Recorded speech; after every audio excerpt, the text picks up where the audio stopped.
Tools for Community Workers update. So last week I was at the Creating Great Communities TPAS event, and one of the things I talked about was a tool called FixMyStreet, one of the essentials in my phone for logging things. FixMyStreet allows you to log potholes, abandoned cars, graffiti, broken streetlights, anything you'd log with the council.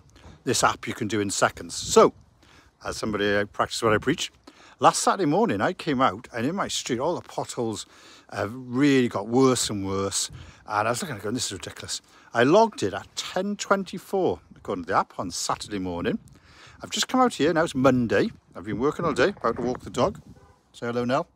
Nope, she's not interested. And I've come out, and the council have been today, and they have, I don't know if you can see in this, have been down the street, assessed all the potholes and marked up which ones they're going to fix. Not all of them, but it means that within a working day of logging it, they've come out, they've assessed them, and they've got a plan to repair them. Now, I think that's a great tool. I've always said FixMyStreet is one of my tools for people who work in communities.